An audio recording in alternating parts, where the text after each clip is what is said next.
आज हम पढ़ने वाले हैं इलेक्ट्रीशियन सेमेस्टर 1। इसका मतलब होता है फर्स्ट ईयर की क्लास आज है ये किसकी भाई, इलेक्ट्रीशियन फर्स्ट ईयर की क्लास। और ये नेमी एमसीक्यू क्वेश्चंस हैं जो भारत स्किल्स पे क्वेश्चंस प्रोवाइड किए गए हैं और 100% यहाँ से ही आपके एग्जाम में क्वेश्चंस अभी तक जो आपका CBT मतलब कंप्यूटर बेस्ड टेस्ट जो अभी तक हुआ है यहीं से क्वेश्चंस पूछे गए हैं। तो आपको कहीं भी भटकने की ज़रूरत नहीं है। पूरी की पूरी ये क्लास भाई फ्री में होने वाली है और मैं पूरा गारंटी लेता हूँ आप इस क्वेश्चंस को अगर लगा लिए ना आपका 90+ % आप एग्ज़ाम में क्वेश्चंस करके आएंगे। आपका जो परसेंटेज आएगा मतलब 90+ ही आएगा। और ये फ्री क्लास है और यकीन मानिए आप एक बार पढ़ के देखिए, पूरा बढ़िया से मन से पढ़ के देखिए, आपको लगेगा ही नहीं कि ये फ्री क्लास मैं आप सभी के लिए प्रोवाइड कर रहा हूँ। एक बार मैं फिर से कहना चाहूँगा ये फ्रेशर स्टूडेंट के लिए है, बिल्कुल फ्रेशर, अभी तक बिल्कुल जो जीरो हैं। और हमारी सोच यहाँ पे ये है कि हम जीरो को लेके जाएं हीरो की ओर, मतलब 90+% की ओर। तो आपको कुछ नहीं करना है भाई, अगर आपको पसंद आएगा, अगर आपको समझ में आ जाएगा क्लास। और हाँ, हम ये जो है चैप्टर 6 मतलब मॉड्यूल 6 से AC सर्किट, मतलब AC सर्किट क्यों स्टार्ट कर रहे हैं, क्योंकि फर्स्ट ईयर में सबसे जो टफ चैप्टर माना जाता है वो यही चैप्टर है। इसीलिए मैं चाहता हूं आपकी स्टार्टिंग ना, क्योंकि आप शुरू में क्या करते हैं पूरा मन लगा के पढ़ते हैं। अगर ये चैप्टर आपको समझ में आ गया तो इसके बाद जितने भी चैप्टर हैं आपको 100% भाई समझ में आएगा। तो प्लीज़ इस चैप्टर को आप पूरा मन लगा के बढ़िया से समझिए और यहीं से मैक्सिमम क्वेश्चंस आपके एग्जाम में पूछे जाएंगे। इसीलिए मुझे लगा सबसे पहले आपको यही क्वेश्चंस करवाया जाए। तो चलिए अब हम लोग क्लास को स्टार्ट करते हैं। भाई देखिए यहाँ पे आपके पास पहला प्रश्न है, बहुत ही शानदार क्वेश्चन है। What is the unit of substance? अब देखिए सब्सटेंस की यूनिट पूछा है, ठीक है, इकाई, बहुत ही मोस्ट इंपॉर्टेंट। ये क्वेश्चंस तो आपके एग्जाम में पक्का मिलने वाला है भाई, ठीक है। अब देखिए सब्सटेंस क्या है, हम देखिए कम क्वेश्चंस कराएंगे लेकिन आपके पूरा का पूरा दिमाग में डाल देंगे। और यहाँ पे हम सिर्फ इलेक्ट्रीशियन पढ़ाने वाले हैं भाई और 100% आपके दिमाग में यहाँ पे हम क्वेश्चंस घुसेड़ने वाले हैं। पूरा मन लगा के बढ़िया से पढ़ लीजिए। अभी तक तो आपने पढ़ाई नहीं की थी और अब भाई एग्जाम के समय में आप अच्छे से पढ़ाई कर लो भाई प्लीज़। अब देखिए ये सब्सटेंस क्या होता है, सबसे पहले इसको आपको जानना पड़ेगा कि यार इसका चेहरा दिखता कैसे है। देखिए ये क्या है, अब बहुत सारे यही है भाई सब्सटेंस, यही क्या है भाई सब्सटेंस। अब जो पढ़े नहीं होंगे वो कहेंगे भाई संजय आप तो गड़बड़ कह रहे हो यार, ये सब्सटेंस नहीं ये तो बी है। हाँ भाई सब्सटेंस को ही ना इलेक्ट्रीशियन में बी से प्रदर्शित करते हैं, ध्यान देना। सब्सटेंस को क्या करते हैं भाई, बी से प्रदर्शित करते हैं। और इसका काम क्या है संजय भाई ये भी बता दीजिए। देखिए इसका काम जो है ये करेंट को ना किसी सर्किट में, ये करेंट को क्या करता है, AC सर्किट में ये करेंट को बहने में मदद करता है भाई। तो इसका उल्टा जो होता है वो होता है रिएक्टेंस, एक्स, इसे हम एक्स से प्रदर्शित करते हैं। ये क्या करता है भाई, ये करंट के बहने का विरोध करता है और ये क्या करता है भाई, सपोर्ट करता है। इसका मतलब ये एक दूसरे को क्या हो गए भाई, अपोजिट हो गए। ये एक दूसरे को क्या हुए, अपोजिट। अब जो भी करंट का विरोध करता है उसका मात्रक होता है भाई ओम, और ओम का उल्टा होता है प्यारे भाइयों महो। ओम का उल्टा क्या होता है, महो।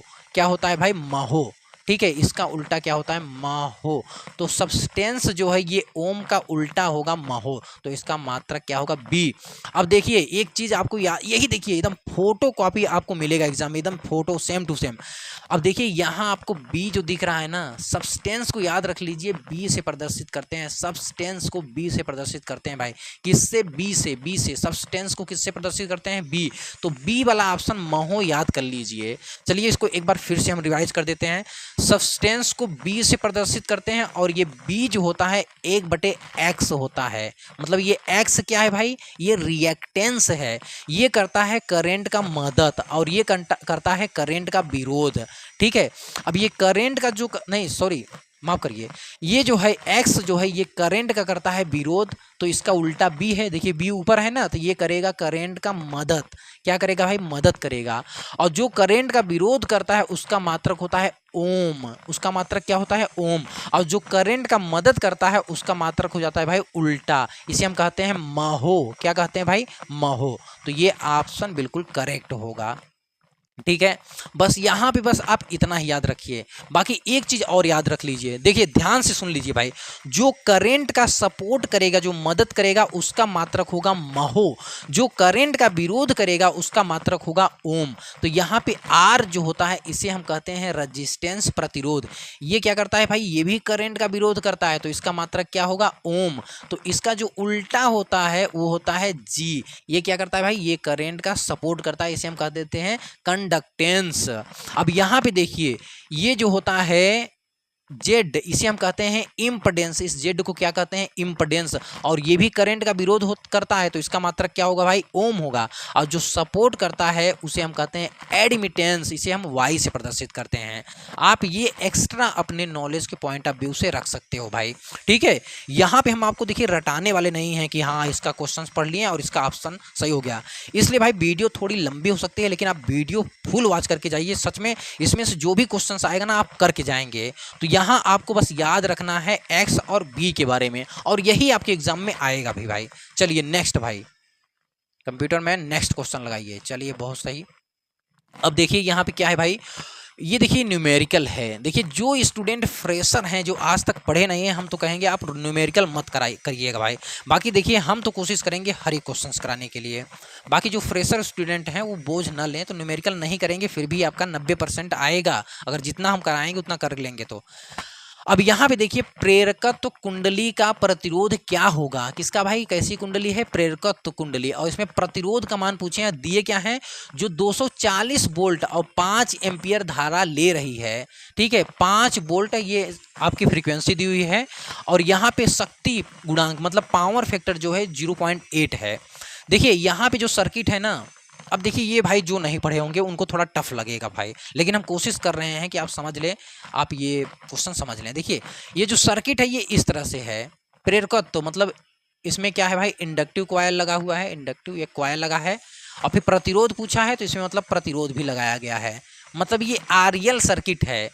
और इसको जो है सप्लाई दी गई है, सप्लाई कितना है भाई, अभी यहाँ पे आपको दिया हुआ है सप्लाई जो है आपकी, ये 240 वोल्ट की सप्लाई है। देखिए लिखा हुआ है 240 वोल्ट, और जिसकी फ्रीक्वेंसी है भाई, जिसकी जो फ्रीक्वेंसी है वो 50 हर्ट्ज है। आप जानते हैं अपने इंडिया की फ्रीक्वेंसी इतनी तो होती ही है, ठीक है ना। और इस 240 वोल्ट एसी के कारण यहाँ पे जो करंट फ्लो हुआ वो हुआ भाई 5 एम्पियर की करंट है। अब देखिए जो आपका आरएल सर्किट होता है, आरएल ये क्या है भाई, आर है और ये एल है। जो आरएल सर्किट होता है, ठीक है, उसका अगर हम इम्पीडेंस, टोटल इम्पीडेंस की बात करें तो वो होता है भाई जेड बराबर R plus J X L. अब देखिए इसी से ना हम इम्पीडेंस ट्रेंगल बना सकते हैं, इसी से हम क्या करेंगे, इम्पीडेंस ट्रेंगल बना लेंगे और हमारा क्वेश्चन हो जाएगा बहुत इजीली सॉल्व। तो इम्पीडेंस ट्रेंगल कैसे बनाएंगे, देखिए ये जो होता है जेड, ये क्या है भाई, परिणामी प्रतिबाधा मतलब रिजल्टेंट इम्पीडेंस है, और ये आर क्या है, रियल वैल्यू, और एक्सएल जो जे के, ये जे क्या बताता है, ये मतलब बताता है भाई काल्पनिक लाइन पे ये खींचा गया है। तो देखिए यहाँ पे देखिए बहुत सिंपल तरीके से, ये जो होती है, ये होती है आपकी ये ऊर्ध्वाधर लाइन, ये होती है काल्पनिक लाइन, और ये जो होती है भाई ये होती है रियल, ठीक है, वास्तविक लाइन। तो ये एक्सएल जो है ना, एक्सएल जो है इस लाइन पे है, ये एक्सएल, और ये आर जो है इस लाइन पे है साथी, और जेड जो होगा रिजल्टेंट होगा, तो ये इस तरह से शो कर दिया जाएगा, ठीक है, रिजल्टेंट को इस तरह से, और ये हो गया आपका जेड। और यहाँ मान लीजिए आपका हो गया भाई ये कोण फाई हो गया, ठीक है। अब देखिए पावर फैक्टर आपको निकालना है, तो कास फाई बराबर होता है, कास फाई बराबर क्या होगा भाई, आधार बटे कर्ण। तो आधार आर है और कर्ण क्या है भाई, जेड है। देखिए इसमें जो है टोटल आप निकाल सकते हैं, 240 वोल्ट के कारण 5 एम्पियर की करंट फ्लो हो रही है। जब कब फ्लो हो रही, जब इसमें एल और आर लगा है, तो इसका मतलब हम निकाल सकते हैं इम्पीडेंस जेड बराबर 240 बटे में क्या है भाई 5, ठीक है। देखिए 5 चौके 20 और 5 बटे 40, ये ओम आ गया, ये इम्पीडेंस हो गया आपका भाई, ये जेड हो गया। मतलब जेड का मान कितना हो गया, ये हो गया 48, जेड का मान कितना हो गया भाई 48। आर का मान यहाँ पे पूछा है, और अब निकाल सकते हैं। देखिए पावर फैक्टर मतलब शक्ति गुणांक कास फाई से प्रदर्शित करते हैं, तो इस फार्मूला से आप निकाल सकते हैं। कास फाई बराबर क्या होगा, आर बटे में जेड, कास फाई बराबर क्या होगा भाई, आर बटे में जेड, ठीक है। आर का मान आपको निकालना है। चलिए इसको हम कहाँ पे सॉल्व कर दें, इधर ही सॉल्व कर देते हैं ना। अब यहाँ देखिए cos फाइव बराबर दिया है 0.8, यहाँ लिख देंगे 0.8 और ये हो जाएगा भाई आर का मान आपको निकालना है और जेड का मान हमने अभी निकाल लिया 48। ठीक है, तो यहाँ से देखिए आर बराबर आपको निकल के आया कितना प्यारे साथियों, 0.8 और ये मल्टीप्लाई हो जाएगा 48। थोड़ा टाइम लग रहा है क्योंकि हम आपको एक एक चीज़ अच्छे से समझा रहे हैं। ठीक है, अब देखिए ये गुणा कर देंगे तो ये हो जाएगा 38.4 ओम। ये हो गया भाई आर का मान, ये होगा राइट आंसर आपका। ठीक है, देखिए एक दो बार इसको आप देखेंगे ना तो बिल्कुल समझ जाएंगे, आपको ये पता होना चाहिए। ठीक है, बाकी भाई देखिए मैं फिर से एक बार कहूँगा, ये क्वेश्चंस उनको सच में कठिन लगेगा जो बिल्कुल पढ़े ही नहीं हैं, तो आप इसको स्किप भी कर सकते हो। चलिए भाई नेक्स्ट क्वेश्चन की ओर चलते हैं भाइयों। बाकी हम तो कोशिश करेंगे भाई आपको पूरा का पूरा अच्छे से समझ में आए। देखिए अब यहां पे देखिए क्या है, एसी श्रेणी परिपथ में अनुनाद आवृत्ति, ठीक है, इसे कहते हैं रेजोनेंस फ्रीक्वेंसी। इसे क्या कहते हैं भाई इंग्लिश में, रेजोनेंस फ्रीक्वेंसी को कैसे बढ़ाया जा सकता है, रेजोनेंस फ्रीक्वेंसी को कैसे बढ़ाया जा सकता है।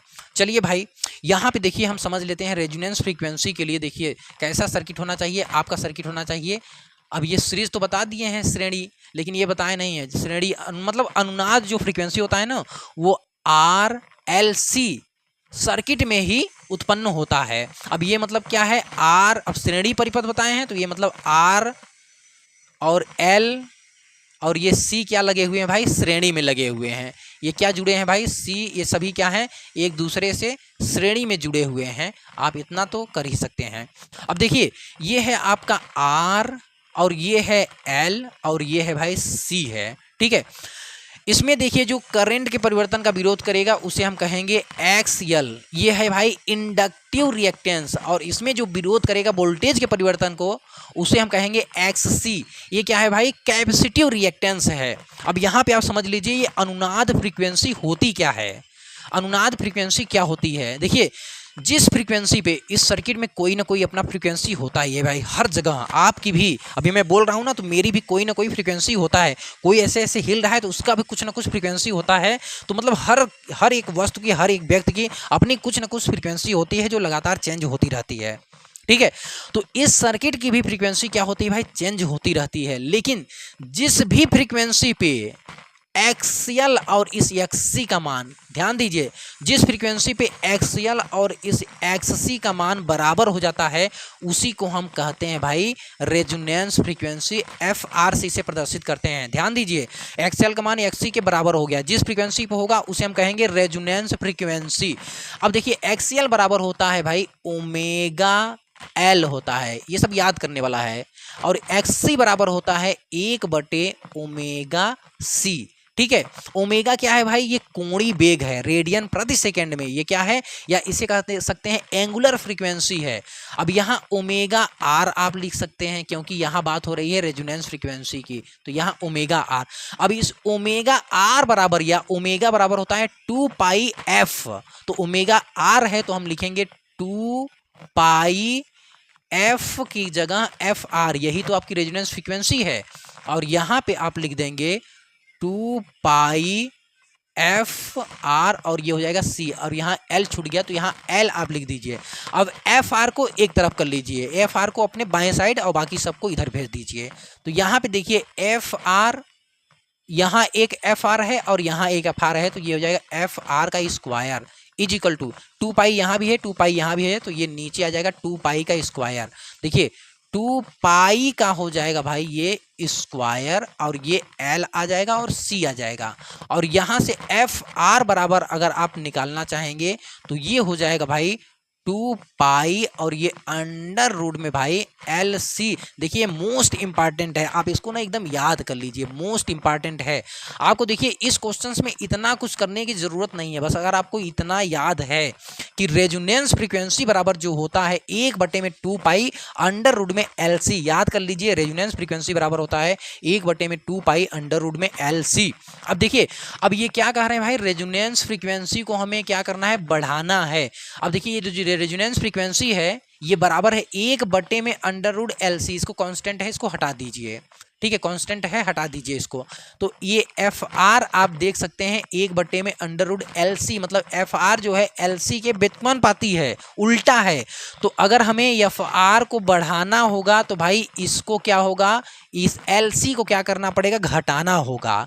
तो देख लीजिए जिसमें L या C को घटाया जा रहा है वही हमारा ऑप्शन सही होगा। देखिए इंक्रीज द इंडक्टेंस वैल्यू, ठीक है, प्रेरकत्व के मान को इंक्रीज, बढ़ाना नहीं है भाई, ये तो ऑप्शन कट हो गया, उल्टा है ना। तो अगर इसको बढ़ाना है तो इसको घटाना पड़ेगा भाई। देखिए संधारित्र मान में कमी करेंगे, यही ऑप्शन बिल्कुल करेक्ट है भाई। ये बी वाला ऑप्शन देखिए बिल्कुल क्या है भाई, करेक्ट है। बी वाला ऑप्शन क्या है, बिल्कुल करेक्ट है। ठीक है ना, क्या करेंगे, ये संधारित्र है। देखिए ये कैपेसिटेंस है, ये इंडक्टेंस है। एल क्या है भाई, इंडक्टेंस है, और सी क्या है, कैपेसिटेंस। इसे हिंदी में संधारित्र कहते हैं और इसे हिंदी में प्रेरकत्व कहते हैं। तो ये कह रहे हैं भाई पहला में तो कह रहे हैं प्रेरकत्व के मान में वृद्धि नहीं, घटाना है भाई, घटेगा तभी रेजोनेंस फ्रीक्वेंसी क्या होगा, बढ़ेगा। अब यहाँ पे कह रहे हैं भाई इंक्रीज द कैपेसिटेंस वैल्यू, मतलब इसको बढ़ाना है। ठीक है, रेजिस्टेंस का यहाँ कोई मतलब ही नहीं है, रेजिस्टेंस तो है ही नहीं। रेजोनेंस फ्रीक्वेंसी रेजिस्टेंस पे डिपेंड नहीं करती है, ध्यान दीजिए। तो ऑप्शन बी बिल्कुल करेक्ट होगा। चलिए भाई देखते हैं नेक्स्ट।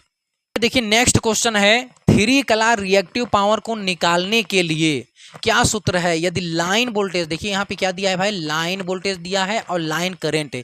यहाँ पे देखिए VL बिल्कुल बराबर लिख दिया, बल्कि ये ऐसे है, मतलब VL और यहाँ पे ये IL ऐसे है। हम इसे कहते हैं लाइन वोल्टेज और इसे क्या कहते हैं, लाइन करंट। अब ये लाइन वोल्टेज और लाइन करंट क्या होता है, आप थोड़े सा टाइम निकाल के इसे सुन लीजिए, बहुत जरूरी है। देखिए एक हमारी लाइन मान लीजिए एक है, ये है L1, और एक लाइन हम जो आपकी मेन सप्लाई होती है भाई पोल की, ये है L2, और हमने यहाँ पे न्यूट्रल दिखा दिया। ठीक है, आपका सेकेंडरी जो डिस्ट्रीब्यूशन होता है ऐसे ही होता है ना, एक न्यूट्रल होता है। इसको हम समझाने के लिए देखिए, अब लाइन वोल्टेज क्या होता है ये समझ लेते हैं। तो देखिए दो लाइनों के बीच जो वोल्टेज आप निकालते हैं ना, वो होता है भाई लाइन वोल्टेज। और एक लाइन और एक न्यूट्रल के बीच अगर हम वोल्टेज का मान निकालेंगे तो इसे हम कहते हैं फेज वोल्टेज। अब आपसे कोई पूछे अच्छा बताओ लाइन वोल्टेज का मान अधिक होता है कि फेज वोल्टेज का मान, तो आप यहाँ बिल्कुल कह पाएंगे, क्योंकि देखिए भाई यहाँ भी कुछ वोल्टेज होगा, यहाँ भी कुछ वोल्टेज होगा, लेकिन ये न्यूट्रल है, न्यूट्रल में कोई भी वोल्टेज नहीं होता है, यहाँ पे 0 वोल्ट होता है। तो देखिए यहाँ भी वोल्टेज होगा, यहाँ भी वोल्टेज होगा। तो दो लाइनों के बीच अगर आप वोल्टेज चेक करेंगे तो उसका मान अधिक आएगा, किसके कंपेयर में भाई, एक लाइन और एक न्यूट्रल के वोल्टेज के कंपेयर में। तो यहाँ पे हमेशा VL का मान अधिक होता है VP की। अब कितना अधिक होता है भाई, वो डेल्टा स्टार में आप पढ़ेंगे तब आपको समझ में आएगा। कहीं कहीं जब जैसे कि स्टार में कुछ अलग होगा, कहीं कहीं लाइन वोल्टेज और लाइन करंट बराबर होते हैं, लेकिन आप जान लीजिए लाइन, ऐसे केस में लाइन वोल्टेज का मान क्या होगा, अधिक होगा फेज वोल्टेज के कंपेयर में। अब चलिए हम आते हैं अपने मुद्दे पे। अब देखिए यहाँ पे पावर जो होता है भाई ना, बेसिकली क्या होता है भाई, 3 प्रकार का होता है। एक तो आपका मेन पावर जो होता है, अपरेंट पावर, फिर एक्टिव पावर, फिर रिएक्टिव पावर। तो यहाँ आपसे पूछा है रिएक्टिव पावर के बारे में। तो रिएक्टिव पावर को हमेशा साइन थीटा के रूप में लिखते हैं, याद कर लीजिए, रिएक्टिव पावर को हमेशा साइन थीटा के फॉर्म में लिखते हैं। ये जो साइन थीटा होता है ये रिएक्टिव कंपोनेंट्स होता है भाई। ठीक है, तो यहाँ पे आप देख रहे हैं साइन के फॉर्म में सिर्फ एक ही सूत्र है, तो ये ऑप्शन बिल्कुल करेक्ट होगा। ठीक है, याद कर लीजिए, रिएक्टिव पावर जब भी पूछे तुरंत साइन वाला जो आपको सूत्र दिखेगा वही। अब यहाँ पे देखिए ये जो 3 है, अब देखिए रिएक्टिव पावर अगर हम 3 के रूप में लिखना चाहें, यहाँ √3 के रूप में लिखा है। अब देखिए रिएक्टिव पावर 2 प्रकार का यहाँ पे आप लिख सकते हैं। P बराबर देखिए एक तो होता है √3 तब होगा जब यहाँ पे आपका क्या होगा भाई, लाइन वोल्टेज होगा और लाइन करंट होगा, तब यहाँ पे √3 होगा। ठीक है, क्या होगा, लाइन वोल्टेज और लाइन करंट, तो ये साइन थीटा ऐसे हो जाएगा। लेकिन यहाँ पे अगर हम एक और पावर लिखना चाहें, अगर हम यहाँ पे 3 लगाएंगे, √3 की जगह पे 3 करेंगे, तो यहाँ आपका हो जाएगा फेज वोल्टेज, और यहाँ पे क्या हो जाएगा भाई, फेज करंट, और ये होगा साइन। ठीक है, तो साइन देखिए सबसे बड़ी बात यह है कि साइन एक ही आपके ऑप्शन में दिख रहा है, तो ये ऑप्शन बिल्कुल आंख बंद करके आप करेक्ट करके चले आइएगा। चलिए भाई अब नेक्स्ट क्वेश्चन आप देख लीजिए यहाँ पे तन्ना से।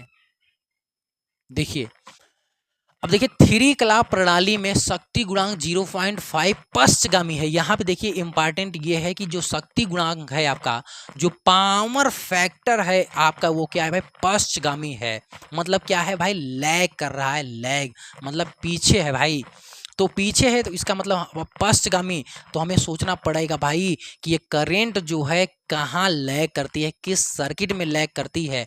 देखिए आप जान लीजिए, हमारे पास जो सर्किट होता है वो होता है भाई, मतलब हमारे पास लोड जो होता है, एक तो होता है रजिस्टिव लोड, जैसे बल्ब हो गया, बल्ब जो आपका है ये रजिस्टिव लोड है। एक होता है भाई इंडक्टिव लोड, ठीक है, जिसे एल से प्रदर्शित करते हैं। ये इंडक्टिव लोड क्या है भाई, जैसे ये कॉइल्स वाइल जो बने रहते हैं, जैसे हीटर उटर आपका एक तरह से इंडक्टिव लोड के रूप में आ जाएगा, ठीक है। और एक होता है भाई कैपेसिटिव लोड, जो बहुत कम देखने के लिए आपको मिलेगा। कैपेसिटिव लोड मेन रूप से आपको ये लोड देखने के लिए मिलते हैं। तो देखिए अब जैसे रजिस्टिव लोड है तो हम जानते हैं वोल्टेज होता है और करंट होता है। तो आपको एक चीज़ जान लेना चाहिए, सब लोड में ना करंट वोल्टेज एक दूसरे से आगे पीछे होते हैं। अगर आपसे कोई पूछे भाई बताओ रजिस्टिव लोड में करंट और वोल्टेज मतलब कैसे चलते हैं, तो आप कहेंगे जो ये करंट और वोल्टेज है ना, ये दोनों समान रूप से चलते हैं, मतलब सेम फेज में चलते हैं, ठीक है। ये आगे पीछे नहीं बल्कि बराबर चलते हैं, ऐसे आप याद करके रखिए। बाकी देखिए एसी थ्योरी में हम इसको ना बहुत अच्छे से समझा दिए हैं भाई, प्लेलिस्ट है, आप वहाँ पे अगर डिटेल्स पढ़ना चाहते हैं तो जाके पढ़ सकते हैं।